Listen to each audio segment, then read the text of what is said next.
Hello mga kalalabs natin, update lang tayo. Yesterday is hindi pala tayo nakapag-video.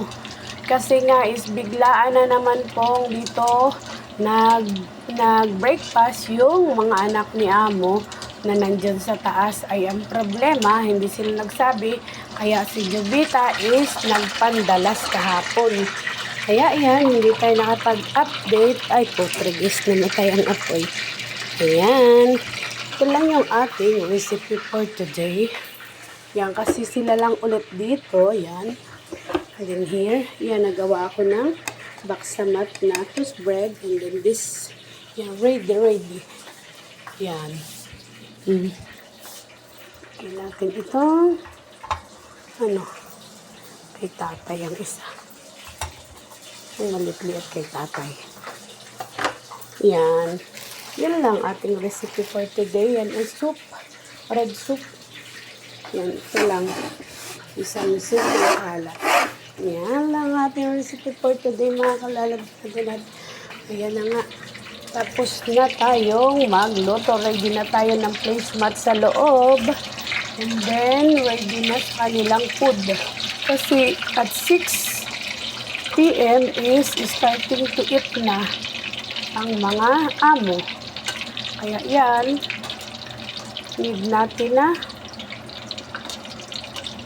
na mag-prepare na. This is chicken, kaya no need siyang together. Yan, lipat natin sa kabila. Okay, din na siya. Yan natin ang apoy at tayo ay ganto cook na. Ay, hindi pa pala. Naloko na, ba't ko pinatay? OMG. Hindi lang masyadong lalakasan ang apoy. Yan, ang ating niluto for today. Toast bread lang pala ito guys. Chicken inside and eggs. Yung pinagbasaan. At ang baksamat na ginamit ko is yung tinapay na pinadry at blender ko lang. Ginawa kong chicken breeding, pero hindi siya chicken breeding kasi bread breeding. Bread kasi siya eh. Bread breeding, di ba? Okay, bismillah.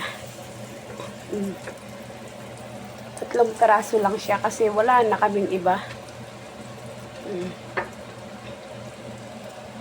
Okay, thank you so much. Yan lang siya guys. Tapos hatiin ko na lang para dumami. Yan lang yung ating recipe for today. Thank you so much and God bless. Aroy, yung nandito kong niluluto is okay na rin siya.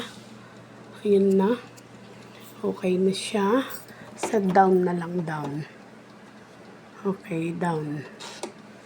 Sa down na lang. Okay, thank you so much and God bless everyone.